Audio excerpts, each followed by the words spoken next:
All right, everybody, welcome to the first ever death battle reaction on this channel. All right, today we are doing Yuji, Itadori, It Boy, the man with black sparks, the chosen one who run them streets, all right, versus basically the most badass, craziest, most idiotic devil hunter, Denji, all right?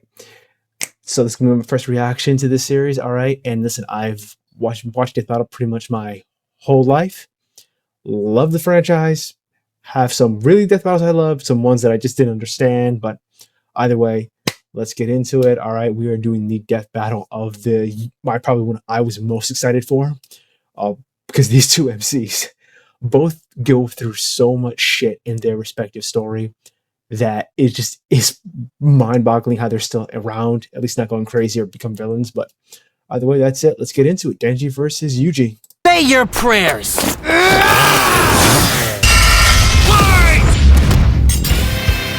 Yuji versus Denji. The Vessel of Sukuna versus the Chainsaw Man. He's Wiz and I'm Boomstick. And it's our job to analyze their weapons, armor, and skills to find out who would win a death battle. All right, before I begin, I want to make this very clearly, okay? I am saying Denji should win this fight going away. Chainsaw Man upscales way higher compared to JJK, like a mile.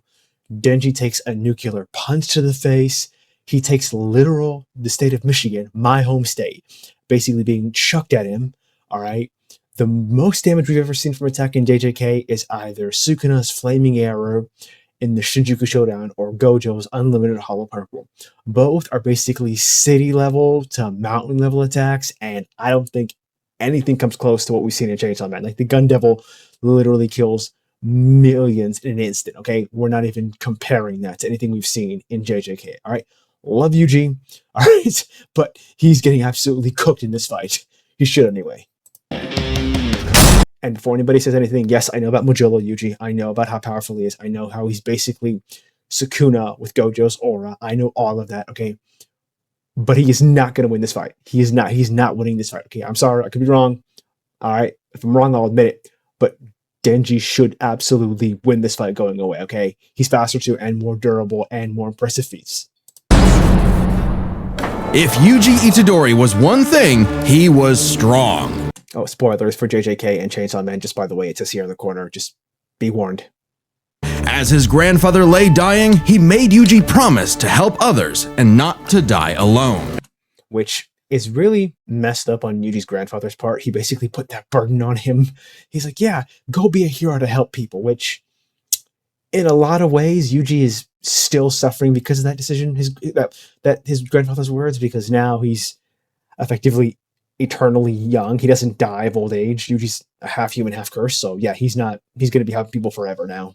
Well, at least for another 300 years. A promise Yuji would keep by... See, 83 years old. Yeah, spoilers for JJK, but Yuji becomes a half human, half cursed, like his brother's Choso and the other half Death Loom painting. So yeah, he doesn't age. Joining Jujutsu High, a school for up-and-coming sorcerers training to rid the world of curses. Yep. Essentially monsters manifested by humanity's fears, hatreds, and anxieties. Just one problem. You know what the funny thing is that this was JJK was clearly inspired by two pieces of media. Bleach, because cursed spirits are basically hollows, for lack of a better term, and you also have Yu Yu Hakusho. So the more you know. For Yuji, unlike everybody else, he didn't have a magical curse technique. Oh no, he had something way worse. After consuming a cursed finger, like a literal finger, Yuji became possessed by its original owner, the King of Curses, Ryomen Sukuna, the most powerful sorcerer in history. And Yuji's willpower was the only thing holding Sukuna back from controlling his body, killing everything in sight, and taking over the world. So Yuji got to know his surly new roommate, and perhaps one day he would show him a kinder, gentler path. He tried. Like, he legit tries. Towards the end of the series, he tries to show Sukuna the value of life and his own experiences on it. And Sukuna says, you can't talk no jutsu me this shit. You can't. Sorry, you can't. And Yuji's like, okay, I'm going to kill you now. So, hey, he tried Yuji, but some people just can't be saved. A classic shonen hero's journey if I've ever heard one. Yuji would track down and nosh on the rest of Sukuna's cursed fingers before they caused any more trouble. Fulfilling his late grandfather's wish to use his strength in service of others, surrounded by friends. Helps that he's getting a first-rate education from the strongest sorcerer alive today, Gojo. Gojo would teach Yuji to harness and manipulate the absolutely absurd amount of cursed energy he inherited from Sukuna. Cursed energy is basically like evil ki, and Yuji can use it to see and Pay attention to these techniques. All right, he's got everything. He's got cursed energy manipulation, black flash, binding valves, which I always liked his binding vow at the end of the series because he basically used the one where he says, okay, I'm going to exchange physical damage for internal soul damage, which I loved. Binding vows basically get abused in the latter part of the series by Sukuna to basically become a plot device to get out of situations. So yeah. Visible curses and enhance his already superhuman strength and martial arts skills he learned from his gramps, making him a monster in close quarters combat. Yuji knows Taido, a Japanese martial art derived from Okinawan karate. It focuses on agility and flexibility with the inclusion of spins, twists, tumbles, drops, rolls, and fleet footwork. Listen, Yuji can throw hands with anybody in JJK. When it comes to hand-to-hand, he is the man chosen by the Black Sparks, okay? He can run them streets, okay? He can throw fade to anybody, okay? He beat Sukuna in a straight-up boxing match, okay, at the end of the series, okay? Yuji is that boy. He combines with Jujutsu techniques like Divergent Fist. Yuji strikes an enemy so fast that his cursed energy takes a second to catch up, hitting his opponent twice and messing up their rhythm. By perfecting that timing and applying cursed energy within 1 microsecond of a hit, Yuji can achieve the Black Flash, increasing the power of his hit by a factor of 2.5. A feat that would require reaction speeds nearly 1,000 times faster than sound. It's basically impossible to do at will. Unless you're Yuji Itadori, of course. That boy basically starts spamming that shit 24/7, okay? At Majullo, he can do Black Flash at will, okay? I'm sorry. Yuji's just built different. And there's a reason for that. You're so in the zone when you pull it off that it fully restores your cursed energy and boosts your output to 120%. Yuji's Black Flashes are so strong in particular, the author himself stated that 5 in a row would have been enough to instantly kill the special grade curse, Jogo. Who did this? And this? And this? Listen, people shit on Jogo because he got his ass kicked by Gojo and Sukuna, which, listen, I feel sorry for the dude. You're a special grade curse spirit. You're one of the strongest things out there, and you get absolutely mugged by Gojo and Sukuna. You just get bitched around by them. I'm sorry. He is a powerhouse. He's just got overpowered by the goats. How many has Yuji ever done in a row, you ask? 8. 7. And that's not even the Oh, yeah, I was wrong. 7. nastiest thing about Yuji's punches. Because another soul resides in his body, Yuji learned how to target the soul itself, doing damage to opponents who could normally regenerate from his hits. Yeah, this pink-haired brat was a Jujutsu prodigy, perfect for Gojo's dream. You see, it's lonely at the top, and Gojo wanted to train a crop of pupils powerful enough to share. Gojo's dream did become true with Yuji in the end. We have a new Jujutsu society that's, no longer the old, basically running the young into the ground, okay? There's improvement, but I love you, Gojo, but why didn't you kill the higher up sooner? Like, why did you wait until after you were sealed and all the other shit that happens in the Culling games? You should have just popped them all like that, but hey, what can you do?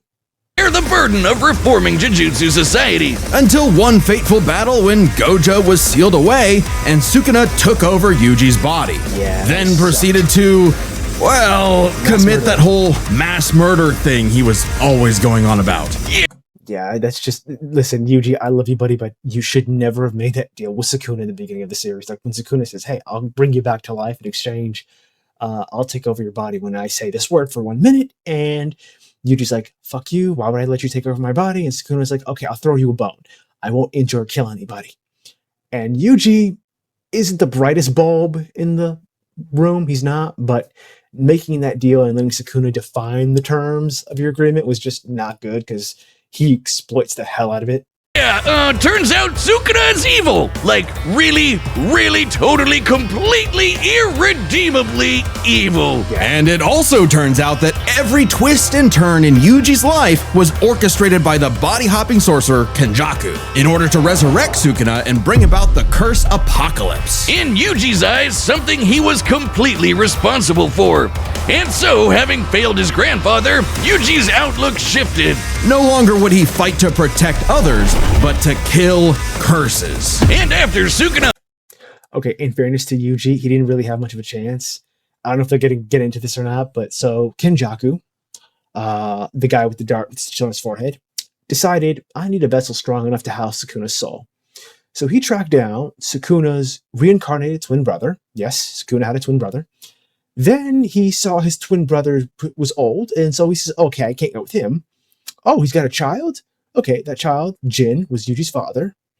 And then he decides to basically off his wife, take over her body, get his cheeks clapped by Yuji's father, Jin, gets pregnant, and while he's impregnant with Yuji, he puts one of Sukuna's fingers inside the fetus that he's carrying. So if you ever wonder how Yuji can suppress Sukuna, it's because he's his great nephew, and he is basically bred to be his vessel. So yeah, there's that. And yeah, I'm just on the fact that Kenjaku got his cheeks clapped. He literally took the white splashes so Yuji could run those black flashes. Okay, Kenjaku gripped those sheets so Yuji could run those sheets, okay? Hopped bodies into Yuji's best pal Megumi, the king of curses became numero uno on Yuji's shit list. Yuji's defeated powerful disaster curses like Hanami and Mahito, survived being slammed so hard he cratered the earth, and is comparable to sorcerers like Maki, who tanked getting rammed through entire mountain ranges. Yuji also learned how to use super advanced abilities like reverse curse technique to heal himself from crazy damage. Now, in fairness to Yuji, he learned that in part because Sukuna was in his body for so long and he used it like a bunch of times, and he gets blood manipulation, which makes learning reverse curse technique like super easy. So Like getting his torso shredded into chili. Ugh. And in some other sorcerers' cases, even regrowing lost limbs. Though it takes a lot of energy to regenerate blood, so after going on a cursed object feeding frenzy, he learned how to manipulate his own blood to speed up his healing, or fire it like a blood beam. A poisonous blood beam. Yes. All of that combined made Yuji just tough enough to finally take on the King of Curses, although greatly weakened after his victory against... Yeah, so basically Sukuna fights Gojo. Spoilers, he wins. Basically, Gojo dropped his guard when he thought he'd won, and he gets cut in half. And then at the end of that fight, Sukuna has lost about half his cursed energy, and to power scale that basically makes him roughly as strong as Yuta in terms of total cursed energy. Now, here's the funny thing about that fight. If Sukuna had taken it seriously, like he'd just gone all out right after his fight with Gojo, instead of fucking with everybody, toying with them, and messing around, he would have won. But because he decided to be a battle-hungry, narcissistic piece of shit, he toyed with everybody, and literally by the end of that fight, he was exhausted, way more than he should have been, and Yuji's figured out domain expansion, and he's been driven into a corner. So yeah. Gojo. Rip. Literally. Yeah, that was a sad day for everybody. Like, RIP Gojo, like you are a goat. I'm sorry. The JJK community was like in shambles when this shit happened, because there was like the chapter where Gojo has the upper hand. It says Gojo wins, and then next chapter you see Gojo in the afterlife chilling, and then you see his body just like this. Like, fuck. It was not fun. Sukuna was still the de facto strongest being alive, but after hitting him with a black flash, Yuji actually copied Sukuna's main ability. Gojo's plan all along. This was Shrine. With it, Yuji can slice apart any surface he touches, an enemy's flesh, the ground beneath him, even the boundary between two souls in one body. He had to do that with the binding vow. Like, he basically had to do a binding vow where he exchanged the physical external damage of the shrine so he could target the internal boundaries of soul. So it worked. I mean, hey, listen, binding vows get abused in the latter half of the series. I swear to God, just became a plot device for Gege to write Sukuna out of a corner to get away with anything. And, the two best binding vows are Nanami's and then Yuji's. Enough hits can even cause those two souls to separate. Like a souped-up version of his normal punches. Even better, Yuji finally gained access to the most powerful weapon in any sorcerer's arsenal, a domain expansion. Basically, a pocket dimension created by the sorcerer where their ability will hit no matter what. No contact needed. If you're trapped in Yuji's domain, you're getting sliced to ribbons. With all his power and training and righteous fury, Yuji severed Sukuna's soul from Megumi's body. This was so satisfying to see Yuji finally get his get back and put this piece of shit in the fucking ground, okay? It was just like, I was like, bro, just beat his ass, rip him out. And I'll never forget the look on Sukuna's face when he thought he had Yuji beat. And he's just like, okay, so he's figured out my Achilles heel. So what? He can't hit me. And then Yuji's like, okay, you think I can't hit you? All right, fam, catch this. Domain expansion. And to see the look on Sukuna's face when he's just like dumbfounded confusion. He's just like ready to rage quit because he knows he was fucked.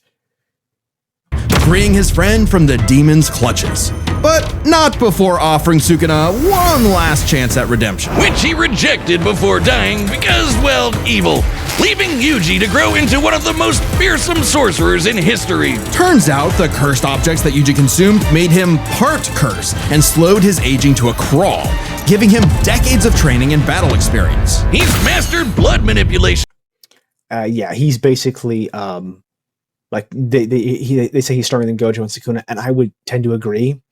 But let's put it like this way: he essentially has all of Gojo's aura and Sukuna's powers, and he's still the same sweet, gentle soul he's always been. He's always been best boy Yuji. All right, he's been a generous soul his whole life. Can pull off black flashes at will and shredded entire cities apart with Shrine. Just like Gojo and Sukuna before him, he became the strongest. But what actually makes someone truly strong? For Sukuna, it was the power to stand alone atop all others. But to Yuji, it was the opposite. The only reason he had... And that's one of the things that made Yuji's life kind of hell, because not only is he being tortured by the demon Sukuna, when he's finally free of him and he has this new lease on life and he's ready to fight sorcerers with his friends, yeah, he's basically now semi-immortal, and he is now the most powerful, and all his friends keep dying of old age or in battle, and he just can't keep living. It got to the point where he just like wears a hoodie to cover his face and just goes around fighting curses. If you feel like Yuji's life's any shit, at least he got hot. At least he grew into his looks, or he became really sexy. So hey, your life's been ruined, but hey, you got your good looks.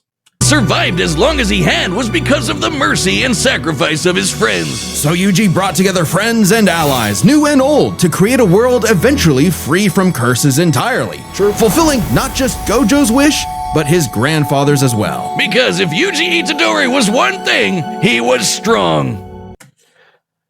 Oh, Yuji, you went through a lot. You can just see in his face, he just wants to quit. But hey, at least if you feel he's going to live for another 300 years, he says. So even without cursed spirits, he's going to live for another 300 years. And so he's trying to set up things to prevent another disaster that might happen in the future. So yeah, he's going to live for 386 years. Basically, let's make it even 400 and we'll call it a day.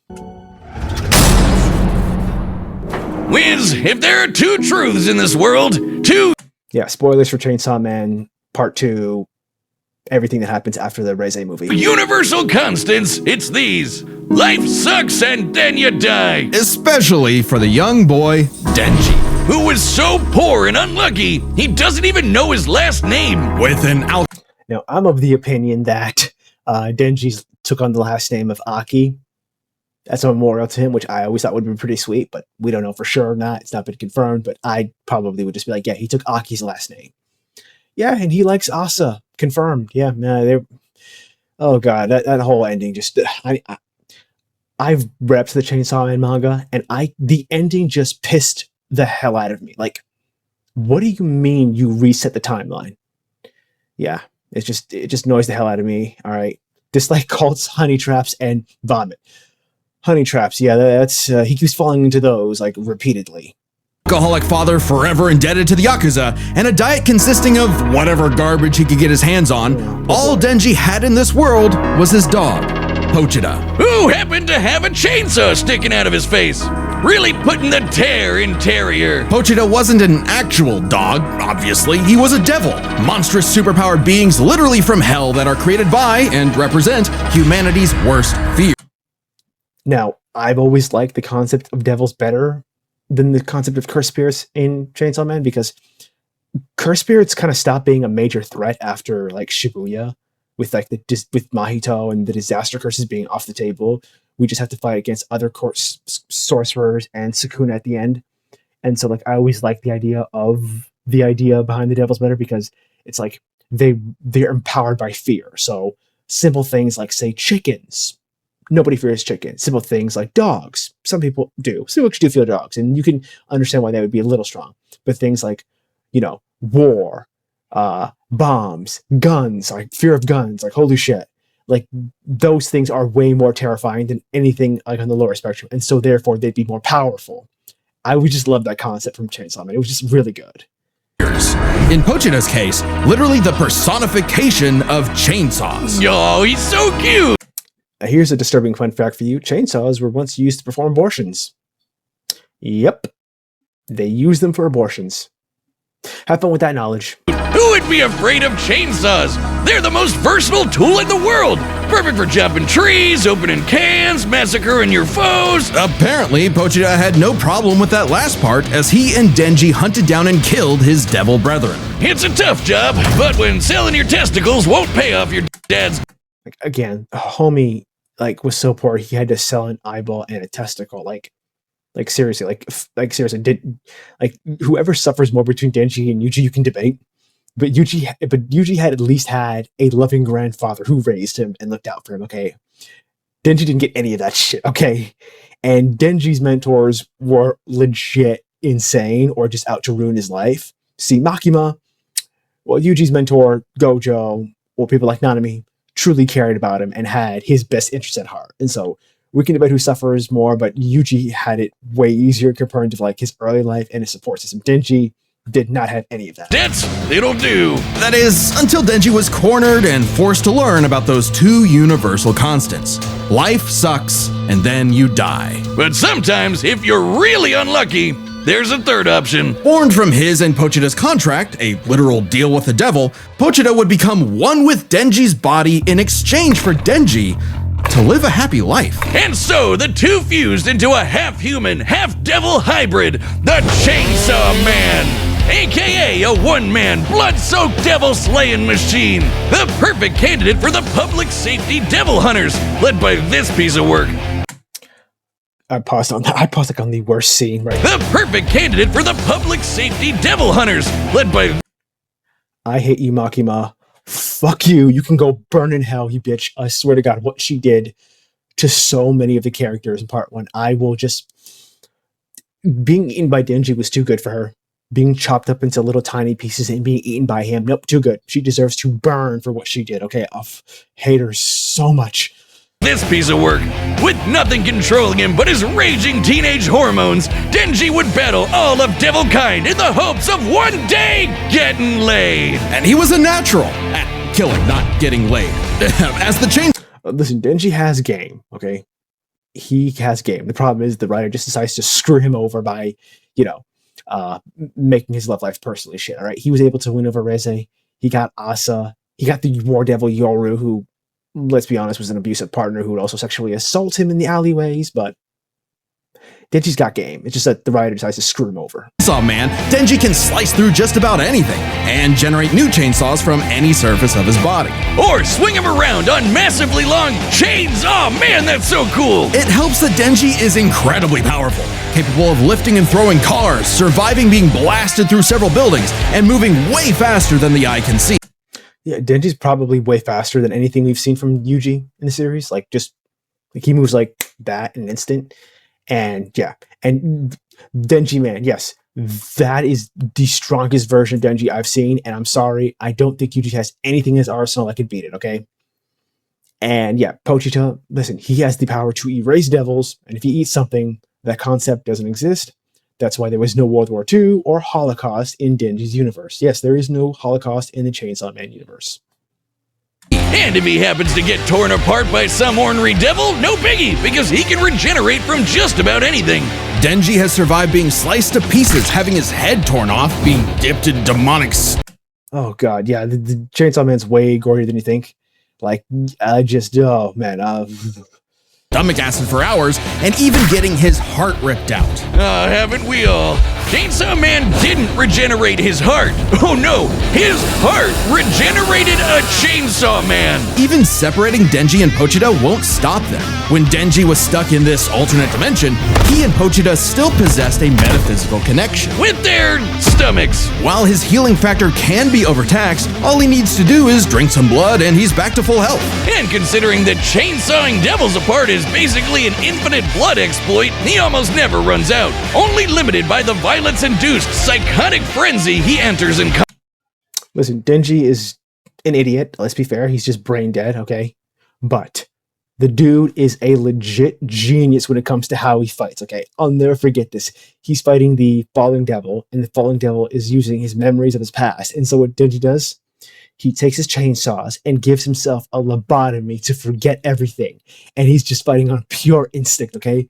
Is it crazy? Is it reckless? You better fucking believe it. But brilliant. I fucking loved it, okay? And how he got around Makima's contract about how she can't be killed because any attack on her gets reflected on a Japanese citizen. So Denji decides, okay, I'm not going to attack her. I'm going to become one with her. And he just exploits that, and I love it.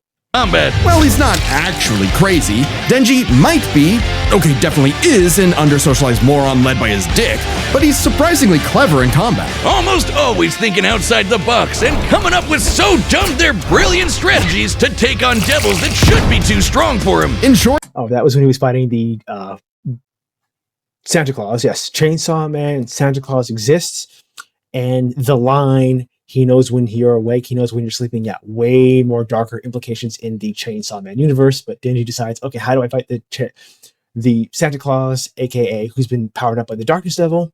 I set myself on fire. Denji was the perfect soldier and was rewarded for his efforts with something that began to resemble a happy life. Aki, the stern older brother, Power, the bratty younger sister, and Makima, his boss and the girl of his dreams. All Denji had to do. Okay, here's the thing about Makima. She also was kind of like the mommy figure that Denji always wanted. His mom died when he was born or something, and so he never knew her. And so he kind of like always projected some of that maternal love that he craved on Makima. I know it's fucking crazy, but it's Chainsaw Man. Just deal with it. And he just always projected those kind of feelings onto her. So yeah, Denji just, I love you, buddy, but she was bad. Just like the worst. Like you could just tell right away from the beginning without knowing who or what she was. Oh yeah, she's manipulating him. To finally score with that dead-eyed redhead was to kill the most fearsome devils in existence, like the Typhoon Devil who created a massive hurricane, or the Bomb Devil who could blow up most of a city, or the Gun Devil who could travel around the world and kill over 1 million people in about 5 minutes. But plot twist. See, this is the thing I always say. That is proof that the Chainsaw Man's universe scales higher. Okay, if Denji loses, I'll be wrong. I'll be like, okay, I was wrong. I didn't see it coming. But again, Chainsaw Man just upscales way higher compared to JJK. First, he had to kill Makima too, because she was secretly the Control Devil, one of the 4 horsemen of the apocalypse. That's from the New Testament. Yeah, you've got conquest, war, famine, and death. Makima represents conquest, aka control. Everything she told Denji was a lie. The happy life he created, the family he made, all of it was designed to be torn down. All with one goal, to force Denji to break his contract with Pochita and become her servant. Order 66ing every devil she didn't like. But when Denji did break, Pochita took over. Now Pochi might look cute and cuddly, but the Chainsaw Devil is one of the strong. Okay, so 2 things, if you didn't know this. The creator of Chainsaw Man, Tatsuki Fujimoto, admitted that, yeah, Denji and Pochita, they were inspired by Finn and Jake from Adventure Time. So, Makima being Princess Bubblegum, come on, that's obvious. And yeah, also, this is basically going to not shock her, but it's like comparing Venom and Spider-Man. Pochita is Venom, okay? He's bigger, he's blacker, same powers, just more menacing, okay? Biggest and scariest dudes in the universe, capable of tearing through hordes of devil hybrids like nothing. More than enough to give Denji his opening to beat Makima by cutting her up into sashimi and eating her whole. A very similar solution to the Chainsaw Devil's most powerful ability. Anything Pochita eats gets deleted from existence. Yeah, like it never happened in the first place. World War II? Gone. AIDS? Nada. Nuclear frickin' bombs? A light tasty afternoon snack, thank you very much. Or give me chainsaws! I knew not your power! He also ate the Death Devil. Yeah, he ate the Death Devil because, in part because he was in battle with Yoru, and Yoru said, "Hey, Denji, you like Asa? Asa likes you. And since Asa and I share a body, I like you too. Eat the Death Devil, and I'll have sex with you." Yep, Denji never changed. Yes, Denji ate death, which means no one on Earth could die. Oh, you think that's messed up? Let's talk about his next romance, Asa. A sweet. God, that was just. Listen, I love the aquarium scene. It's probably my favorite scene with Denji. But dude, I feel bad for our poor girl. Okay, yeah, she made some mistakes, but could you just imagine like getting this girl gets screwed over badly, not only by Yoru but by the Chainsaw Man Church. Man, God, I just felt terrible for her. Shy, awkward girl, perhaps Denji's one true love, except for the fact that she shares a body with Makima's sister, Yoru, the War Devil. Who herself is in love with the greatest warmonger of them all, the United States of... Yes, I fucking love this scene, okay? I fucking loved it. I loved that scene when Yoru is like ecstatic that America rediscovered nuclear weapons, which means even if Pochita eats something and its concept is erased, that doesn't mean humans can't reinvent them. Like humans can't reinvent nukes. And so America reinvented nukes. And so suddenly the fear of war goes up. She gets stronger. And then she's like, wait a minute. I don't love Denji. I love America. And then she takes out the falling devil like that, turns her into literal clothes. Yes, she turns the fear of falling, primordial devil, into clothing. And then she's singing the Star Spangled Banner. Oh, say, can you see by the dawn's early light? Like that type of whole thing. America! And Yoru was determined to use her love of the USA to drown the world in a ceaseless hurricane of blood. Denji, buddy, you ever considered maybe switching to guys or something? Switching to guys, he says, listen, Yoru does like Denji because Asa and her share a brain, and since Asa likes him, that thing goes both ways. The problem is Yoru's love for Denji is very toxic and just abusive. So, yeah, I don't think it really was ever going to work. I mean, there's the alleyway scene. I'm not going to tell you what happens, but if you were a Chainsaw Man, you know about the alley scene. Like, that's all you need to know. And, yeah, so Denji's got, like, the worst luck when it comes to women. Like, he said that line, every time I meet a girl, she tries to murder me. Yep, still happening, buddy. Something, because every single woman you meet has tried to kill you. Yeah, I feel sorry for our boy. All right, if there's anything good that comes out of the Chainsaw Man ending, is that Denji in this new timeline meets Asa proper, and neither one of them is is a hybrid at this point. And yeah, maybe they can get together, but yeah, it just sucks, man. I feel sorry for our boy. He deserves happiness. He really does. It was in Denji's climactic battle with the War Devil that his and Pochita's bond finally matured, giving Denji full control of the Chainsaw Devil's power. Yeah, so when they'll make this clear, but when Denji's using the powers of Pochita, the Chainsaw Devil, he turns into a hybrid. He's got the chainsaw arms and the head. When Pochita takes over, it turns into a black four-armed, like just monstrosity that you saw. When they're both together, so this happens during the battle between Yoru and Pochita. Yoru has basically got the upper hands on Pochita, and she's going to kill him. Denji basically manages to trick her by basically holding up the sign for scissors, and then he tells you, hey, I beat you in rock, paper, scissors. And the way powers work in the Chainsaw Man universe is they're very, like, literal or very vague, depending on how you interpret it. And so when Denji says that means I beat you, and Yoru's like, no, you didn't. But Denji planted the idea in her head, you lost to me in rock, paper, scissors. And then Yoru's like, fine, I'll just beat you again. And then Denji's like, no, I don't think so. And then he turns to Red Chainsaw Man, or Denji Man, if we're being accurate. Yeah, and they mentioned here in feats, Nuclear Punch. Yeah, I already talked about that. A kind of Denji Man, I guess. Which he used to kick the War Devil's ass. And she was no joke. Strong enough. Like, here's the thing. She takes a cop out. She basically cheap shots him. So what she does is during their battle, she gets attacked by the Locust Devil. And so then Yoru switches control to Asa, and Asa begs Denji to save him.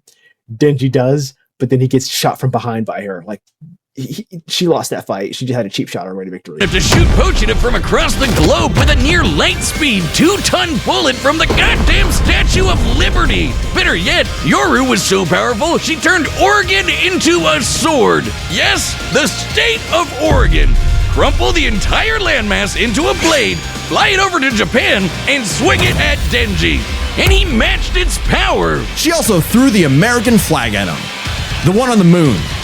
You know, the moon in space. In seconds. And he dodged it. With the whole world literally falling apart, Pochita realized that becoming Chainsaw Man made Denji's dream for a normal life impossible. Something Denji was always too stubborn and selfish to realize until it was too late. So Pochita did what any good dog would do. Eat himself and erase the chainsaw. Okay, here's the thing. If this ending annoyed me because what it did is it reset the timeline, but characters that we see, like Nayuta, Makima's reincarnation, the second control devil, should not exist. Like, if Pochita never existed, does that mean all the devils that he ate come into existence? So that means AIDS, World War II, Holocaust, like every kind of thing happens as a result of Pochita being erased. Does that mean Makima is still around? And the whole reason why Makima turned out the way that she did was because the the fucking Japanese government raised her since she was a little girl, like Nayuta. To me, it felt like they were trying to shoehorn in so many things and give us like fan service at the same time. I love you, Fujimoto. I love Chainsaw Man, but the ending I just did not get. A devil from existence, creating a new world without him and leaving Denji just Denji. But maybe all this time, Denji was enough. Being Chainsaw Man could not save his loved ones, but being Denji... I did like this. That was probably the best part of the ending. Those two finally meeting, at least under normal circumstances, because Asa doesn't get killed and brought back as a vessel for Yoru, and Denji's not, the Chainsaw Devil hybrid. Could. Because, sure, life sucks, and then, yeah, you'll die. But while you're stuck in between, chasing your dreams with your buds can help make life worth living. At least power came back. At least there was that too. Alright, the battle's about to start. But first, pitch calls are back. Yep. Hey, I'm Chad, the voice of Boomstick. And we've reopened Death Battle pitch calls on the Death Battle store. It's a way for you to meet with Ben and I, the creators of Death Battle, and pitch us your favorite matchup you always wanted to see over a video call. That's right, a lot of the episodes we're working on right now are being made because of a pitch. But to give each pitch the time it needs, there is a limited number available. So grab them quick before they're gone. Last time we sold out in just under an hour, which absolutely blew our minds. Death Battle pitches are available right now on our website, deathbattle.gg. It's kind of like our own private Patreon with a bunch of extra stuff in every episode of Death Battle ever. And if you're a website member, you get first dibs. First it'll be available to chroniclers, then archivists, and so on. Plus, members get a pretty sweet discount on the store, so it's a big deal.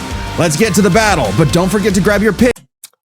If I had to pitch Death Battle, okay, I would want, let's just do series. Okay, so DC versus Marvel. I would want, what is his name? The Human Torch versus Firestorm. Let's see, and let's go with anime. Let's go with, say, let's go with Shinra from Fire Force versus, I guess it just ended, so I guess we can't do Black Clover, so I guess maybe somebody from Black Clover, like, say, Julius Novachrono or Lucius. What's the other ones? Do we have anyone from, do they any Bleach ones? Let's see, they did Aizen. Yeah, that's probably the biggest one. I'd say somebody from, like, say, Marvel and DC, Human Torch versus Firestorm would be my next ideal Death Battle matchup. Pitch at deathbattle.gg. All right, the combatants are set, and we've run the data through all possibilities. It's time for a death battle!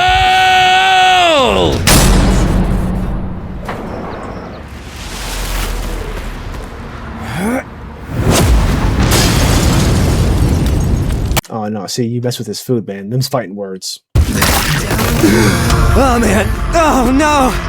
You're fine, you're fine! This wasn't my fault! I've never Actually, I did love the animation upgrade because the last few death battles were not good animated. felt such weird cursed energy like his before. Say your prayers!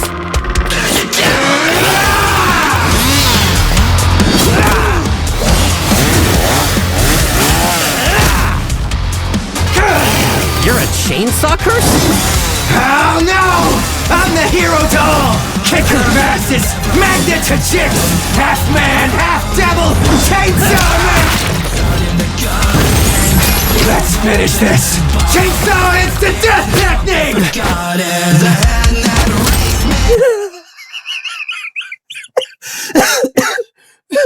Did he just...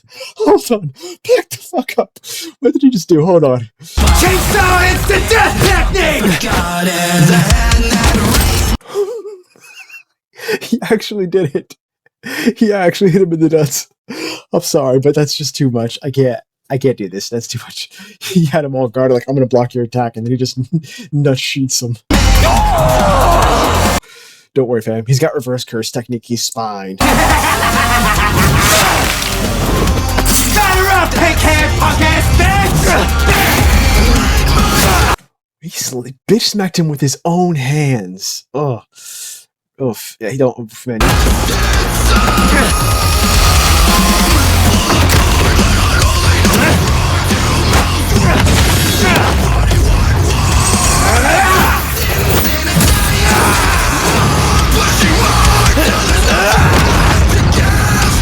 Wait for it.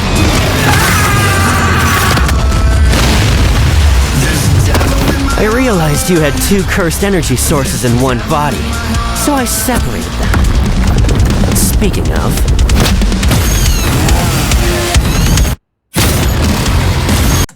Did you see that? Remember what I said? I told you Chainsaw Man upscales faster, how fast Denji is? Yeah. Let's just watch that one more time. He used like the multi-shot of piercing blood and just...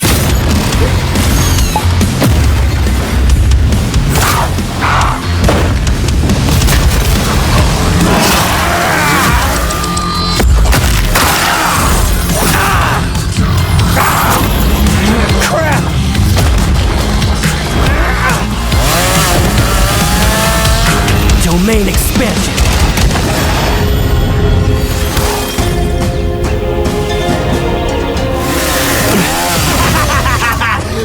You messed up, baby! Koji-dan are our brothers! You'll never keep us apart!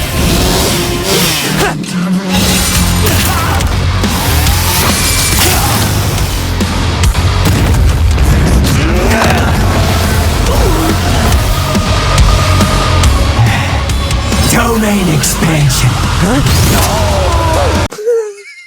He's gonna keep doing it. He's gonna keep hitting him in the nuts. Okay. Listen. Okay. I love the fight. Love the animation. Okay. It's absolutely crisp.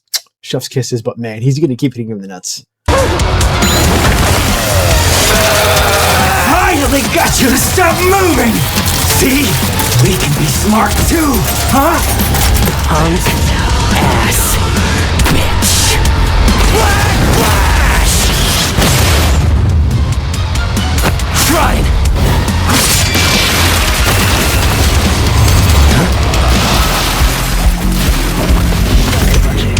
Okay, that's actually kind of terrifying. Like just seeing Red Denji Man just walking up to you, taking slash.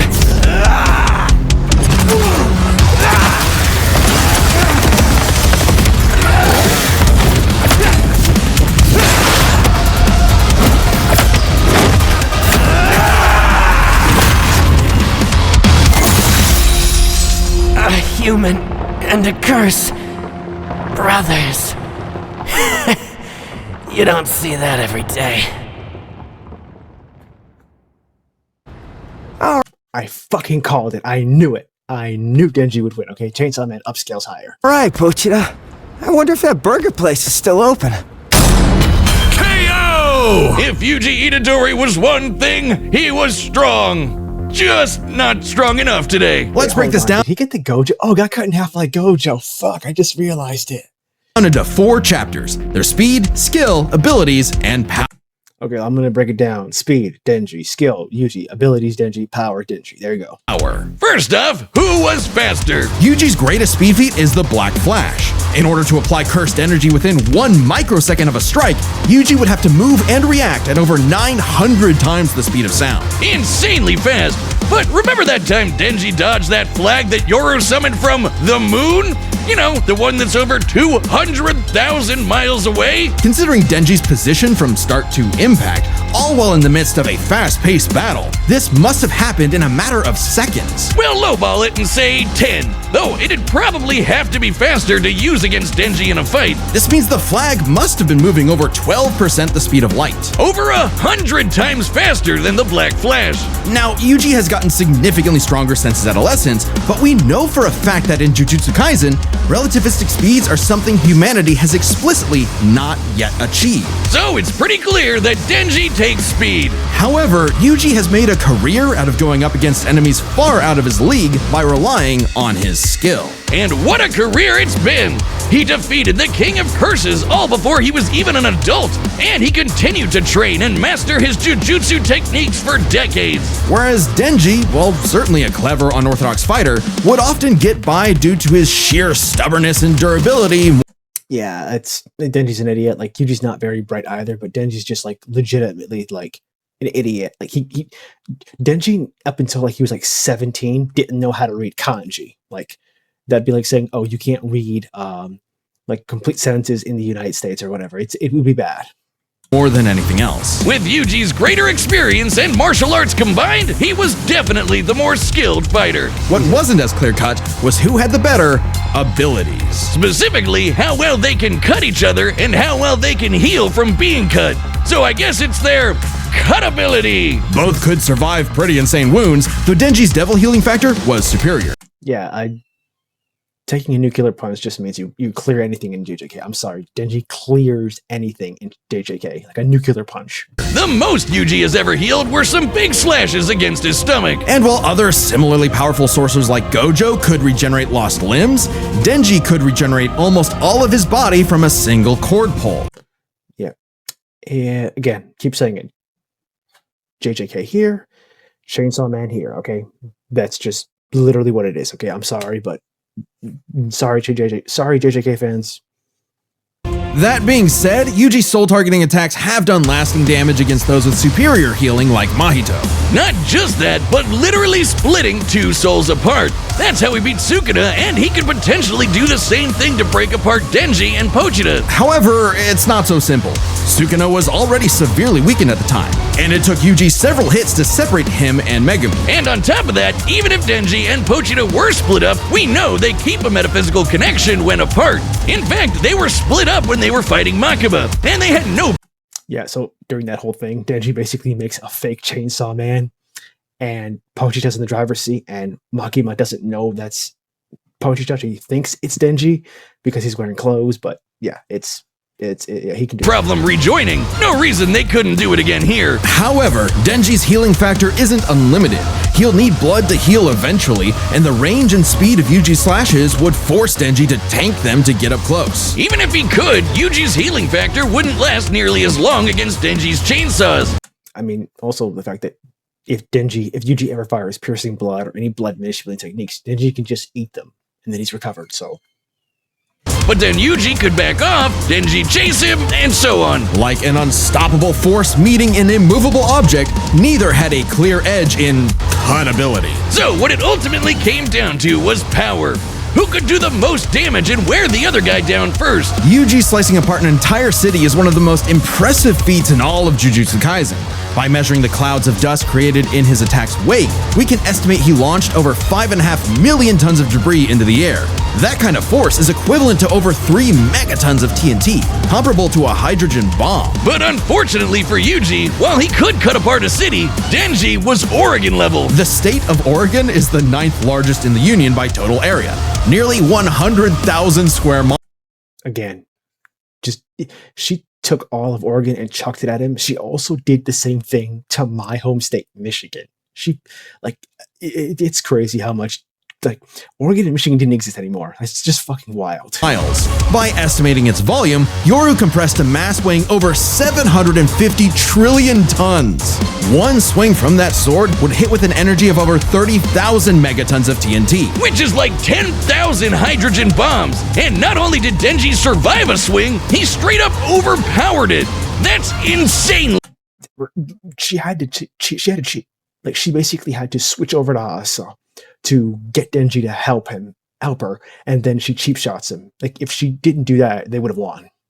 Strong, but not inconsistent. Like the time Yoru fired that globe-spanning near-light-speed bullet from the Statue of Liberty. Sure, Yuji's citywide dismantle was done casually, but so was Yoru crumpling Oregon. Yuji's dismantles would need to be 1,000,000% stronger to do significant damage to Denji. Especially with Denji's OP healing factor too.